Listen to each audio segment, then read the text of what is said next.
Start.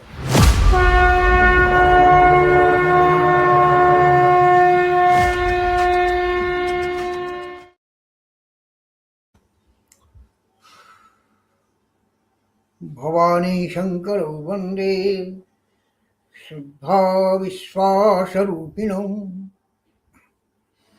Bhavani Shankar वंदे श्रद्धा विश्वासरूपिणौ। याभ्यां विना न पश्यन्ति सिद्धाः स्वान्तस्थमीश्वरम्। रामचरितमानस के बालकांड का उसके मंगलाचरण का यह दूसरा दोहा है, श्लोक है। इससे पूर्व हम लोग वर्णानाम अर्थ संज्ञानाम रसानाम छंदसामपि का भाष्य या व्याख्या जो कहिए सुन चुके हैं, कर चुके हैं। तो गोस्वामी जी देखिए, उनका विश्वास, उनका चमत्कार, वाणी और विनायक की सदैव उन पर कृपा कि उन्होंने अब तक प्रथम माता सरस्वती की वंदना की। वाणी, परा, पश्यंती, मध्यमा और बैखरी, ये वाणी के चार स्वरूप होते हैं। परा तो परमात्मा से संबद्ध है, और बैखरी जो है चौथी वाणी, वही जो हम बोलते हैं, सुनते हैं, सुनाते हैं, वह है। तो बैखरी वाणी करने चले हैं गोस्वामी जी, सुनाने चले हैं संसार को उसके कल्याण के लिए। इसलिए माता सरस्वती, माता वाणी, दुर्गा सप्तशती में उद्धृत है ऋग्वेद का ये मंत्र। देवी वाचम जनयंत देवा ताम विश्वरूपा पशवो वदंती। देवताओं ने वाणी के रूप में सरस्वती को उत्पन्न किया, पैदा किया।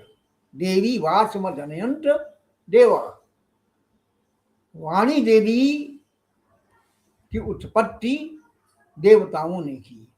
ताम विश्वरूपा पशवो वदंती, और इस संसार में हम जितने प्राणी जीव हैं वे सभी उसको बोलते हैं। पशु भी बोलते हैं, अब पशु तो मनुष्य भी है भर्तृहरि के अनुसार, जिसको ज्ञान नहीं है, धर्म नहीं है, जो केवल खाता है, पीता है, बस जीवन ऐसे ही गुजारता है, वह भी पशु ही है, पशु की भांति है। तो बोलते तो सभी हैं, पशु, पक्षी, मृगादि सब, मनुष्य, लेकिन सभी सबकी भाषा नहीं समझ सकते ना। तभी ना रामचरितमानस में जब भेजते हैं इनको, गरुड़ को काकभुसुंडी के पास भगवान शिव, तो क्या कहते हैं? जाओ भाई वहां जाओ काकभुसुंडी के पास, वे भी पक्षी, तुम भी पक्षी। वैसे गरुड़ का अभिमान भी तोड़ने के लिए भेजते हैं, क्योंकि गरुड़ तो पक्षी राज हैं। कहते हैं भगवान शिव की समझे खग, खग ही की भाषा। भाई तुम भी खग, काकभुसुंडी भी खग, तो समझने में कठिनाई नहीं होगी। तो वही गोस्वामी जी कहते हैं, सबसे पहले माता सरस्वती वाणी की वंदना करते हैं। वाणी की वंदना, स्पष्टता उन्होंने यहाँ माता सरस्वती की बात नहीं कही, वाणी की वंदना कही, जो सरस्वती के मुख से भी निस्तृत होती हैं, उनकी वंदना की। आवश्यकता उसकी है यहाँ। और विनायक गणेश की प्रार्थना की। एक बोलने का देवता है और एक लिखने का देवता है। गोस्वामी जी का तारतम्य देखिए, उनकी पुष्टि देखिए, उनका क्रम देखिए, कहीं भी आपको विचलन दिखाई नहीं पड़ेगा। तो वाणी के बाद विनायक, बोलने के बाद लिखना। सबसे पहले आज क्या करता है? शिशु बोलता है ना, बोलना सीखता है ना, इसीलिए उसने फिर है वर्णों की, अर्थ की, छंद की, रस की, सब की बातें कह करके तब गोस्वामी जी कहते हैं कि ये सब प्राप्त कैसे होगा, कैसे मिलेंगी ये सारी चीजें, अर्थ, संग, रस, छंद, ये सब कैसे मिलेंगे, किसकी कृपा से मिलेंगे।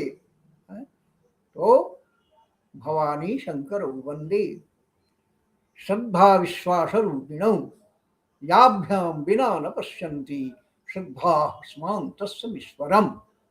क्या अर्थ हुआ इसका, सामान्य अर्थ क्या हुआ हम देखते हैं।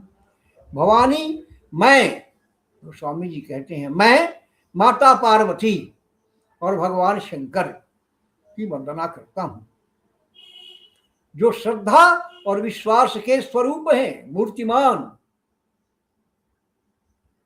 अगर श्रद्धा आप में नहीं है, किसी में नहीं है, तो माता पार्वती उनके साथ नहीं है। विश्वास नहीं है आप में, तो फिर भगवान शिव नहीं है आप में। भवानी शंकर वंदे श्रद्धा विश्वास रूपिणो। और इस श्रद्धा विश्वास के बिना जो भी व्यक्ति है,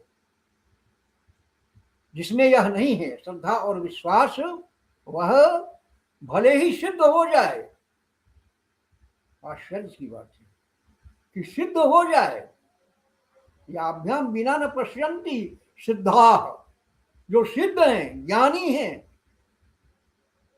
वे भी जब तक श्रद्धा और विश्वास अपने मन में नहीं रखेंगे, तब तक हमारे भीतर जो ईश्वर स्थित है उसको नहीं देख पाएंगे।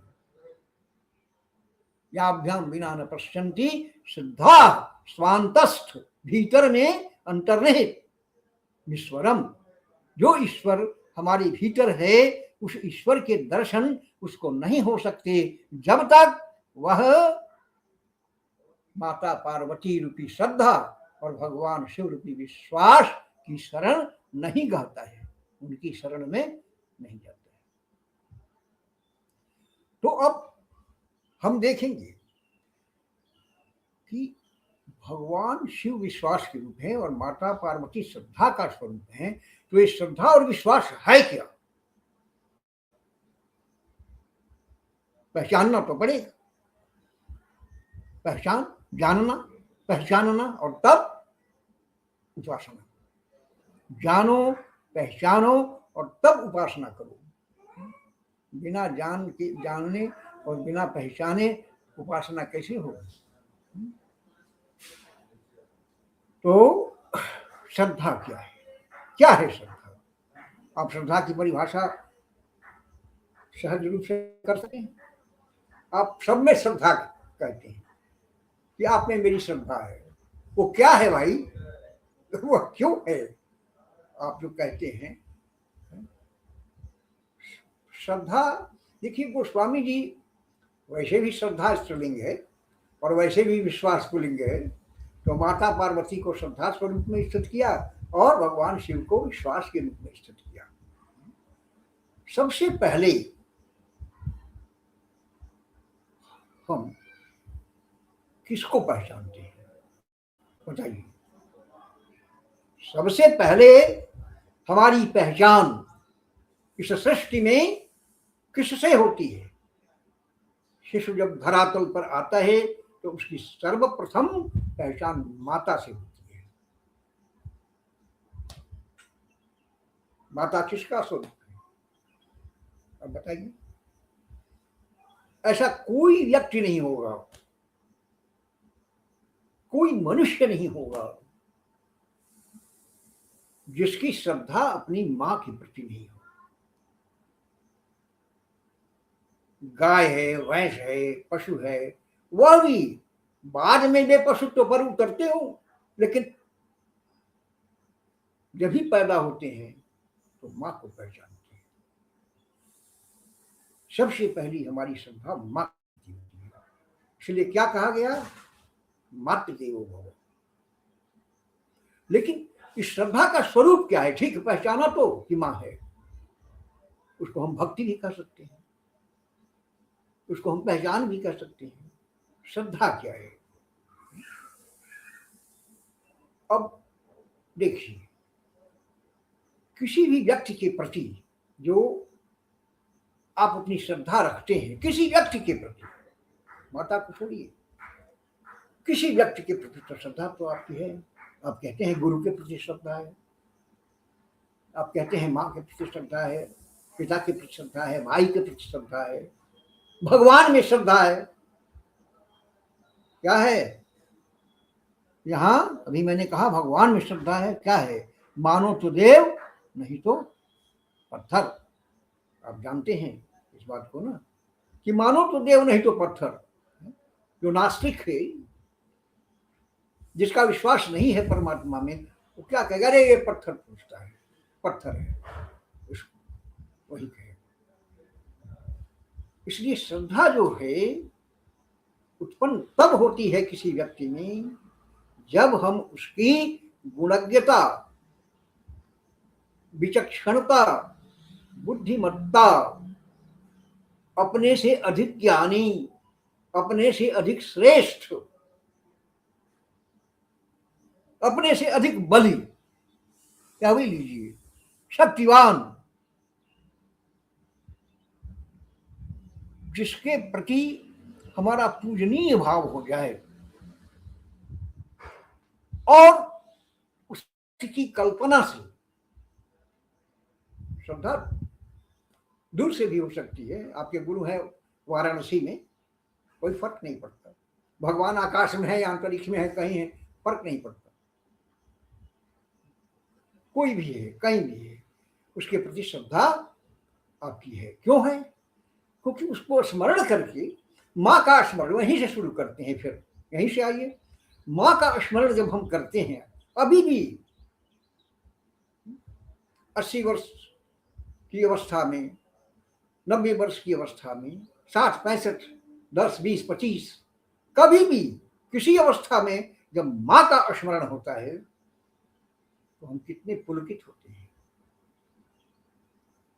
माँ का स्मरण होते ही लगता है आनंद मग्न हो गए, लगता है उसका दुग्धपान कर रहे हैं, किसी भी स्थिति में, किसी भी अवस्था में। यह श्रद्धा, मैं समझता हूं स्पष्ट बात हो गई होगी हम लोगों के बीच में। श्रद्धा क्या है? जिस किसी के गुण के प्रति, अब जो हो बात इतिहास की, राजनीति की, लेकिन महात्मा गांधी है ना, कहते हैं, उनके प्रति श्रद्धा जिसकी भी है। क्यों है भाई? क्योंकि वह आदमी लाठी खाकर भी, आप लाठी खाकर खड़े नहीं रह सकते। वह आदमी जेल जाकर भी, वह आदमी अपमानित होकर भी, गाली सुनकर भी, धर्षित होकर भी खड़ा रहता है। इसलिए उसके प्रति किसी की श्रद्धा हो सकती है। यह सोचिएगा, एक आदमी जो बलात्कार करता है और दूसरा आदमी बलात्कारी का जो वध करता है, और तीसरा आदमी जो वहां देख रहा है, जनता देख रही है, तो उसके प्रति क्या हो जाएगी? उसकी श्रद्धा। भगवान राम के प्रति क्यों श्रद्धा हो जाती है? ऋषि मुनियों की, हमारी छोड़िए, हम तो आज कलयुग में है। विश्वामित्र की क्यों श्रद्धा है? क्यों विश्वामित्र की क्यों श्रद्धा है? हाँ भाई, गुरु की भी श्रद्धा होती है शिष्य में। क्या होता है?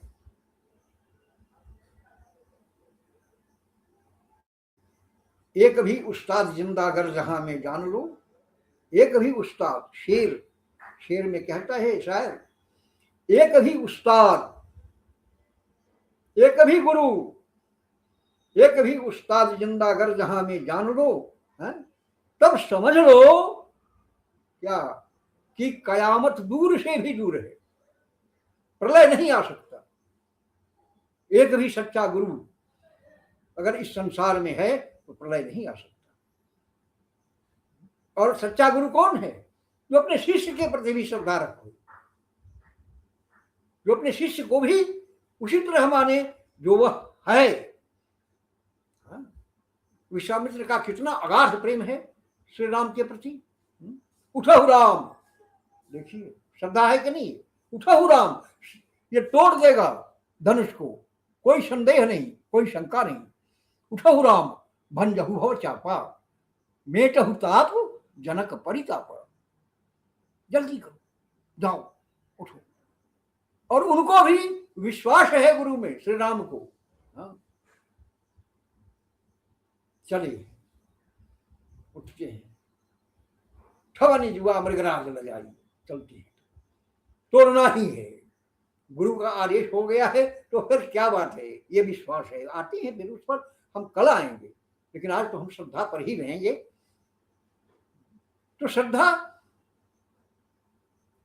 हम समझ गए, पिता के प्रति आदरणीय भाव, पूज्य भाव रहता है। और माता के प्रति क्या रहता है? पूजनीय भाव ही रहता होगा, लेकिन माता के प्रति व्यवहार में पूजनीय भाव नहीं होता है यार। मेरा भी नहीं है, किसी का नहीं होता, और होता है तो फॉर्मल है, वो औपचारिक है। माँ के प्रति पूजा का भाव क्या होगा यार? माँ के प्रति समर्पण का भाव होगा, प्रेम का भाव होगा, मैं माँ ही हूं, ये भाव होगा, दूसरे हूं ही नहीं। पिता के प्रति आदर भाव होगा। अब यही आप अंतर समझने लगेगा धीरे धीरे, कल बात होगी विश्वास पर। तो ये होगी बात, श्रद्धा वही है। और श्रद्धा जिसमें नहीं है, श्री कृष्ण क्या कहते हैं, उसको ज्ञान नहीं होगा कभी। हाँ, श्रद्धावान लभते, श्री कृष्ण गीता में कहते हैं कि ज्ञान उसी को प्राप्त होता है जो श्रद्धावान है। मतलब जिसमें, यही देखिए, यही श्रद्धा जो है आगे जब बढ़ जाएगी, वही भक्ति में कह रहा हूं बार बार ना, श्रद्धा जब आगे बढ़ जाती है तो क्या हो जाएगी? भक्ति। अरे भाई, इस आदमी की तो अपने शिक्षक के प्रति अपार भक्ति है, पिता के प्रति अपार भक्ति है, माता के प्रति अपार भक्ति है। यही श्रद्धा जब प्रगाढ़ हो जाती है, श्रद्धा क्या है?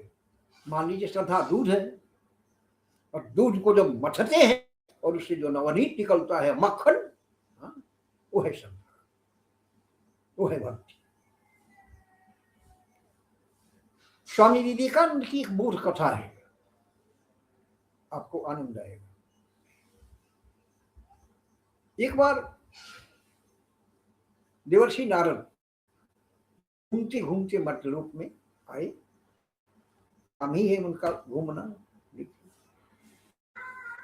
मर्त्यलोक में आए, घूमते घूमते वे एक ऐसे व्यक्ति के पास पहुंचे, एक ऐसे साधक के पास पहुंचे कि उनके चारों तरफ दीमकें लग गई थी। मतलब अपने वाल्मीकि का नाम सुना, वाल्मीकि दीमक को कहते हैं। तो उनके चारों तरफ जो है वो दीमकें लग गई थी, केवल आंखें दिखाई पड़ती थी। उनका मस्तक ये सब 500 वर्षों से होंगे कि 600 वर्षों से होंगे, कब से होंगे भगवान जाने, लेकिन स्थिति उनकी यह हो गई थी शरीर।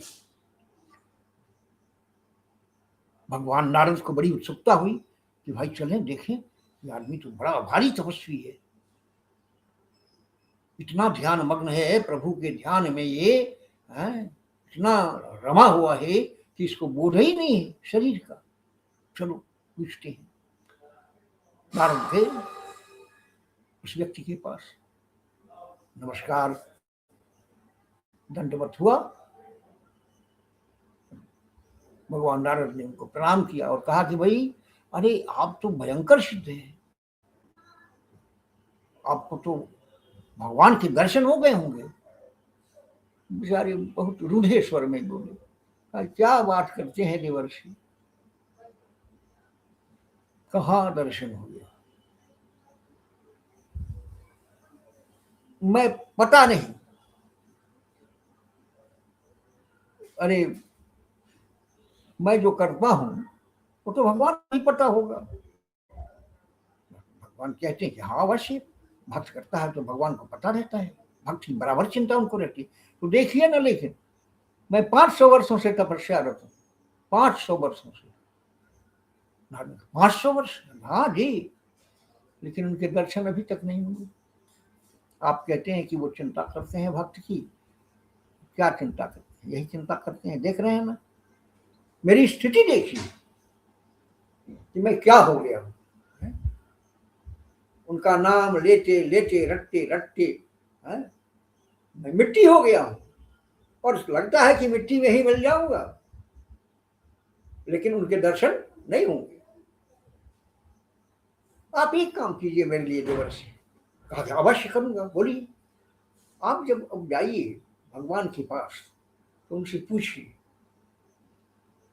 कि कब दर्शन देंगे मुझे। इतने दिन हो गए, इतने वर्ष हो गए और अब तक उनके दर्शन नहीं हुए। तो उनसे पूछिए कि आखिर वो महात्मा है या वो जो व्यक्ति है, वो जो आपकी तपस्या में रत है 500 वर्षों से, उसको आप दर्शन क्यों नहीं देते हैं, दीजिए। देवर्षि ने कहा कि अवश्य दोबारा जब आप आइए भगवान इस मर्त्यलोक में परिभ्रमण करते हुए तो मुझे बताइएगा। देवर्षि ने वचन दिया और आगे बढ़ी। कुछ दूर गए तो देखा कि एक तालाब है, उसके किनारे पीपल का, अश्वत्थ का बहुत बड़ा विशाल पेड़ है, घनी छाया उस पीपल की है। और उसके नीचे, उस पीपल के नीचे एक व्यक्ति जो है खूब नाच गा रहा है, अपनी तरंग में खूब नाच गा रहा है, खूब मस्त है। नारद वहां जाते हैं, बड़ी देर तक वहां खड़ा रहते हैं, कभी तो इसकी दृष्टि मेरी तरफ आएगी ना, क्यों आएगी, वो अपनी मस्ती में है। तब नारद को ही टोकना पड़ता है। कहते कि प्रभु, अरे सुनिए ना महाराज, आप क्या कर रहे हैं, कब से नाच गा रहे हैं। तो उस व्यक्ति का ध्यान गया नारद की तरफ। कहा कि देवर्षि, हाँ, मैं तो आपकी कब से यहाँ प्रतीक्षा कर रहा हूँ कि आपका ध्यान टूटे, लेकिन आप तो प्रभु के स्मरण में उनके नाच गान कीर्तन में इतना मग्न है कि मेरी तरफ भी देख नहीं रहे हैं। मैं कहा कि प्रभु क्षमा कीजिए, मैं तो जब लीन रहता हूँ तो उन्हीं में रहता हूँ, और आप तो उन्हीं के चाकर हैं महाराज, और मैं आपका चाकर हूँ। राम से अधिक राम कर भाषा, तो कोई बात नहीं, गलती हो गई, क्षमा करें। तो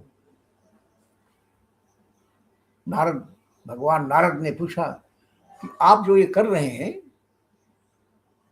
नाच गान कीर्तन, कब से कर रहे हैं। महाराज क्या पूछते हो, ये भी पूछने की चीज है, मुझे तो कुछ नहीं पता है। आपको कोई पता नहीं कि आप कब से कर रहे हैं। अरे लोग जो है सो जप करते हैं तो गिनती करते हैं, कितना जप हुआ, कितना क्या हुआ। अभी एक वहां महात्मा मिले थे तो उन्होंने कहा मुझे कि 500 वर्षों से मैं कर रहा हूं तपस्या, और आपको ये भी याद नहीं। उस व्यक्ति ने कहा कि मुझे कोई जरूरत नहीं पड़ती है करने की। कहा कि तो आप महात्मा है भाई। अच्छा आप बताइए कि आपको, मैं तो फिर जाऊंगा, मर्त्यलोक में आया हूं, फिर भगवान के पास जाऊंगा वैकुंठ, आपकी कोई इच्छा है, कोई इच्छा हो तो बताइए, मैं प्रभु से कहूंगा। बाकी अब आप पूछ ही रहे हैं भगवान, तो एक बात तो मेरे भीतर है। कहा कि बोलिए कौन सी बात है।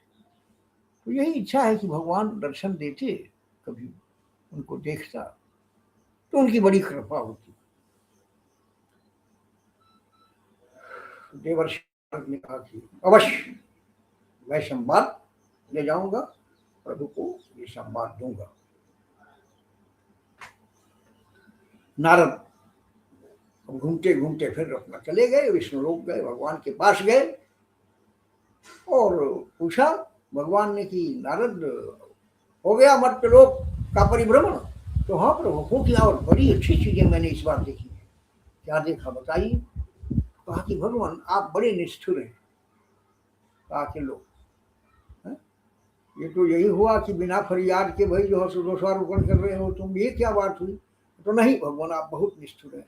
अरे वो महात्मा एक है बेचारा, वो 500 वर्षों से आपका नाम रट रहा है, दीमके लग गई हैं उसके शरीर के चारों तरफ, फिर भी आप उसको दर्शन नहीं देते। वो बोला है मुझसे कि जाकर भगवान से पूछिए कि मुझे दर्शन कब होगा। तो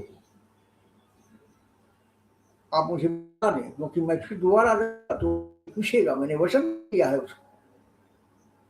कहा कि तो उसको तो तुमने व्यर्थ ही वचन दिया नारद, इसलिए कि उसको अभी दर्शन नहीं हो। नारद और उसके चाहे फिर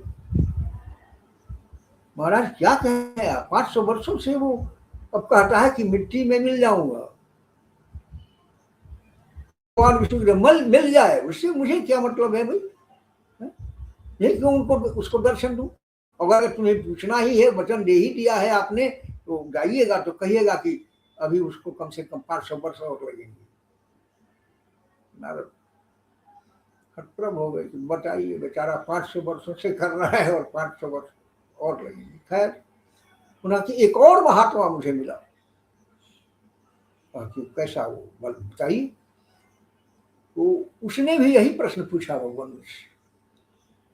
उसकी विशेषता क्या थी कि वो नाच गान कीर्तन में आपने मग्न था, एकदम मग्न था, इतना मग्न था कि मैं वहां घंटों खड़ा रहा, मेरी तरफ देखा ही नहीं उसने, मुझे टोकना पड़ा उसको। तो प्रभु उसकी भी यही जिज्ञासा है कि आप उसे कब दर्शन देंगे। भगवान सोचने लगे, सोचते सोचते कहा कि नारद तुम तो उसके पास मार खा जाओगे, कहोगे तो 500 वर्ष वाला तो मान लो सुन भी लगा कि चलो 500 वर्ष, लेकिन उसकी जो सीमा है समय की वो तो बहुत बड़ी है। कहा नारद ने कि कितना भगवान बताइए, बता तो दीजिए ना, किसी किसी तरह मैं बनाकर बात बनाकर उसको कहूंगा। कहा कि तो ठीक है, उसको कहना कि उसको तो मेरे दर्शन दुर्लभ है, संभवतः नहीं हो। नारद ने पूछा क्यों। इसलिए कि वो जो पीपल है ना, वहां पीपल का एक पेड़ है, हाँ हाँ हाँ प्रभु, उसी की छाया में तो नाच गान कर रहा था। तो पीपल पेड़ जो है, उस पेड़ में जितनी टहनियां हैं, ठीक है समझे, हाँ टहनियां हैं, और उन टहनियों में जितने पत्ते हैं, मतलब उस पीपल के पत्ते, पीपल के पेड़ में जितनी टहनियां हैं और जितने पत्ते हैं, उतने वर्ष बीतेंगे, हाँ तब समझ लो उसको दर्शन हो। नारद ने कहा कि प्रभु ये तो सच ही मार खाने वाली बात है, आपने तो हर कर बताई, ये ऐसा कहीं हुआ है कि पीपल और पीपल का पत्ता वो उसको कौन गिनेगा महाराज, कौन गिन सकता है। अब सुना ये मतलब वो खत्म हो जाएगा, बेचारा मर जाएगा, ऐसा ही करते तो आपका भाव है। भगवान ने कहा कि तुम जानो वो जाने, मेरा कोई भाव किसी के प्रति नहीं रहता है, सबके साथ जो है मेरा समभाव ही रहता है, जैसा वो बेचारा तैसा ये, जैसे तुम वैसे वे दोनों, जानती हो तुम। नारद बहुत उदास हुए, दूसरे महात्मा के संबंध में सुनकर बहुत हुआ उदास हुआ। फिर समय बीता, थोड़ा समय बीता, घूमते घामते फिर नारद भगवान पहुंचे। तो उनको तो था यार, ये तो एक तरह से टास्क हो गया था, है ना, कर्तव्य हो गया था उनका कि भाई उन दोनों से वचन दिया है तो उन दोनों से मिलना है और उनको ये बातें कहनी है। तो गए पहले उस महात्मा के पास जिसके शरीर पर दीमके लग गई थी। कहा कि देखा तो बड़ा प्रसन्न हुआ बेचारा। कहा कि महात्मन आपने जो मुझसे पूछा था वो मैं बतलाऊं। तो कहा हाँ बतलाइए बतलाइए। तो कहा कि भगवान ने कहा है कि आपको 500 वर्ष अभी और लगेंगे, तब आपको दर्शन होंगे। तो महात्मा भी गड़पड़ा। कहा कि अभी भी 500 वर्ष, क्या भगवान है भाई, अद्भुत ये है, ये ऐसा भी कहीं हुआ है। 500 वर्ष मैंने तपस्या कर ली और फिर भी कहते हैं कि 500 वर्षों के बाद। आप ही बतलाइए भगवान, ये है न्याय है। नारद ने कहा कि ये तो मेरी समझ में नहीं आ रहा है, उन्होंने क्यों कहा नहीं कहा, वो आप जानिए। वहां से नारद आगे बढ़े, उस महात्मा के पास गए जो पीपल के पेड़ तले नाच गान कीर्तन कर रहा था। फिर वैसे ही था, फिर ये घंटों खड़े रहे। फिर जब उसका वो नाच गान ये टोके कीर्तन, भगवान कहा कि महादेवर्षि आप आ गए, दंडवत दंडवत, बताइए आपने भगवान से पूछा मेरे बारे में? तो हाँ पूछा तो, लेकिन आपको निराशा होगी सुनकर मेरी बात। कहा क्यों? प्रभु ने कहा है तो उसमें निराशा का कहाँ सवाल है, आप बोलिए तो क्या कहा प्रभु ने? कहा कि यार हम क्या बताएं, कुछ कहने की इच्छा नहीं हो रही है। कहने ने कही कही क्या बात है, आप बोलिए ना, मुझे कोई भय नहीं, मुझे कोई चिंता नहीं, आप बोलिए। नारद ने कहा कि भाई तुम्हारे संबंध में तो प्रभु ने यह कहा है कि ये जो पीपल का पेड़ है इसमें जितनी टहनियां हैं और इसमें जितने पत्ते हैं उतने वर्ष बीतेंगे तब तुमको प्रभु के दर्शन होंगे। अब बताओ हम क्या बताएं तुमसे, ये कहीं होता ऐसा? पीपल का पत्ता, बाप रे बाप। महात्मा ने यही कहा है प्रभु ने, मतलब क्या कहा है? अंत में उन्होंने कहा कि इतने के बाद दर्शन हो जाएंगे, जितनी टहनियां हैं जितने पत्ते हैं इतने वर्ष बीतेंगे तो मुझे दर्शन हो जाएंगे, ये प्रभु ने कहा है। ने कहा हाँ ये तो बिल्कुल कहा है, उन्होंने स्पष्ट कहा है। क्या तब क्या बात है? और फिर वो नाचने गाने लगा। जैसे ही उसने नाचना गाना शुरू किया यह कहकर कि तब क्या बात है, कि तुरंत भगवान प्रकट हो गए, चतुर्भुज शंख चक्र गला पर ये प्रकट हो गए उस भक्त की। और नारद देख करके हट पड़े कि भाई कितना झूठ बोलते हैं, ये केवल मार खिलाने का यहाँ धंधा है, बताइए अभी अभी वहां क्या कहे और यहाँ ये क्या कर रहे हैं। कहा कि प्रभु आपने तो हद कर दी, आपने कहा कि इसको इतने दिनों के बाद कल्पांत कहिए तो तुरंत प्रकट हो गए। अब वो बेचारा 500 वर्षों उसको बता दिए, 500 वर्ष जबकि दीमक लग गई है तब भी उसको 500 वर्ष बताया आपने। भगवान ने कहा कि देखो नारद, वह जो कर रहा है तपस्या, जिसके शरीर में दीमक लग गई है, वो दिन गिनता है, मुझे नहीं गिनता, वो वर्ष गिनता है कि 500 वर्ष। और इससे जो तुम मिले हो और कहे हो कि पीपल की पत्तियां और टहनियां, देखते हो कुछ भी कहा है तुमसे, वो तो बिगड़ गया था ना कि अभी भी 500 वर्ष, लेकिन ये फिर मस्ती में आ गया कि अरे दर्शन तो होंगे, ये तो बात है। तो नारद सुन लो मुझसे, देख लो, जिसकी श्रद्धा मुझमें है उसको मैं, वो जो चाहता है कि प्रकट हो प्रभु, अभी प्रकट हो, अभी तो मैं उसके लिए कभी प्रकट नहीं होता। अभी जो चाहता है उसके लिए मैं कभी प्रकट नहीं होता। अब कभी जो चाहता है कि कभी तो होंगे, मैं तुरंत प्रकट हो जाता हूँ। मेरा यही न्याय है, मेरी यही चिंता है। ये जो नाच गान कीर्तन वाला है महात्मा, इसको मेरे प्रति श्रद्धा है, एक भाव ऐसा है, एक जैसे तुम अभी मानो तो देव नहीं पत्थर, मैंने कहा ना आपसे, वही बात है कि ये मुझे मान रहा है कि हाँ है प्रभु, वो मुझे मान कहाँ रहा है, तो वो तो दिन को मान रहा है। श्रद्धा हमारे प्रिय दर्शकों, तो अब भवानी शंकर वंदे, है ना, तो मैंने कहा था कि माता श्रद्धा का रूप, इसलिए भवानी कहते हैं, मातृ देवो भव। श्रद्धा पूजनीय भाव हो जिसके प्रति, और उस पूजनीय भाव में आप समर्पित होकर उसकी कल्पना करके आनंदित हो जाएं, जैसे माता के स्मरण से हम पुलकित होते हैं, तो वह है श्रद्धा। इसीलिए गोस्वामी जी ने भवानी शंकर वंदे, भवानी से शुरू की है, माता पार्वती से शुरू की है। इस श्रद्धा को आप भी प्रणाम कीजिए, मैं भी प्रणाम करता हूँ। ऐसी अपार श्रद्धा होनी चाहिए। आप सबके लिए मेरी मंगल कामना, प्रभु की कृपा आप पर बनी रहे, हम सब पर बनी रहे। जय श्री राम।